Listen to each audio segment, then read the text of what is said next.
Good morning, everyone. How are you doing? Welcome to Kevin and Fred. He's Kevin, I'm Fred.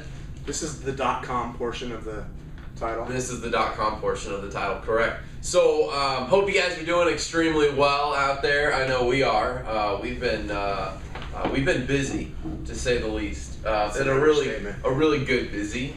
Enjoying our time up in Colorado. For those of you that don't know, we've been spending a lot of time in Colorado and a tiny bit of time in Arizona. And even some time in Texas. Absolutely. Yeah. And so today, thought we would talk a little bit around, I guess knowing when it's time to shift your business. Does that make sense? I mean, we've talked in the past around shifts.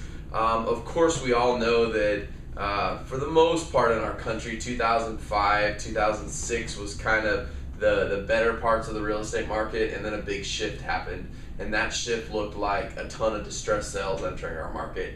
And now what we're seeing through the first 4 and 5 months of 2012, and even dating back to maybe the third and fourth quarter of 2011 in some parts of the country, is another shift is on. Yeah. Is that fair to say? Yeah, to say the least. I mean, look at for us in Phoenix anyways, and what I'm hearing nationwide is, hey, there's a reduction of inventory. Reduced inventory. Yeah. Now, maybe not everybody's experiencing the same reduced inventory that we have here in Phoenix, but there's a reduced inventory, and so we kind of saw it coming. In fact, you and I kind of fourth quarter of last year really put some efforts into, hey, we can see the writing on the wall of how low the inventory is headed. Number one, that's not going to happen to us. So we've actually increased our own list inventory, but where we've actually also shifted, I would say that's more of just put the pressure on. We didn't really shift there. Yep. But where we've shifted at is we've started taking a heck of a lot more equity listings than we ever have before. I mean, like literally here it is, it's almost the end of May. We'll have closed 5 times as many equity listings this year as we did all of last year. Yep. I think it's safe to say that number is only going to continue to increase this year.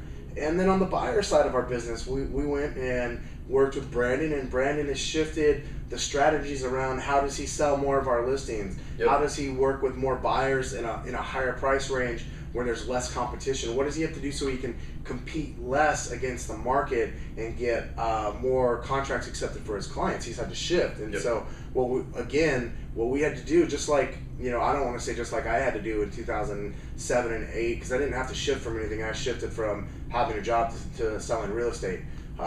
So that was the only market I knew. But what I've noticed is I see a lot of people, and I talk to a lot of agents who've been sitting around, oh my gosh, it's such great news, there's more equity listings, as if that is the thing that's been holding them back for the last 5 years. Well, I think now you're hitting on kind of what I was thinking in my head, which is like, okay, so whatever you've been doing over the last 3 or 4 or 5 years, how do you either let that propel you forward in a bigger and better way during the next shift, or do you let that hold you back? Meaning that, because you really carved out a niche as a short sale specialist, have you even been telling people that, yeah, you actually do work with buyers and show buyers homes? Yes, you actually do sell traditional equity sales, Yeah. Or were you never a part of the short sale craze or the REO craze, and you're now waiting for the market to come back thinking that all those clients that you worked with 5, 7, and 10 years ago are just automatically going to show up at your door waiting to work with you again? Yeah, they're gone. They went and worked with the people that would help them. I can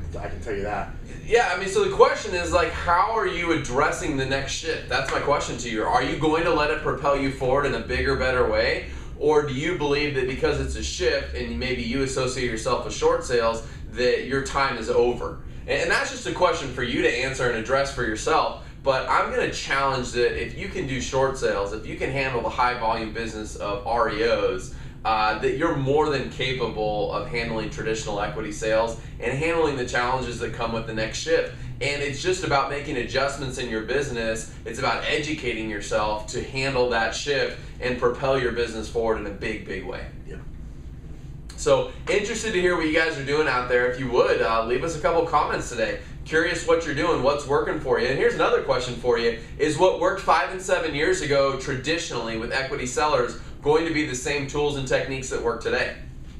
I don't know. You tell me. I'm just posing the question, though. Is it whoever gets to the kitchen table first inside the person's house, or are they now looking for more? Are they now looking for something different? Could you possibly actually run a traditional business without ever going to people's house, but instead have them come to your office? Is it possible?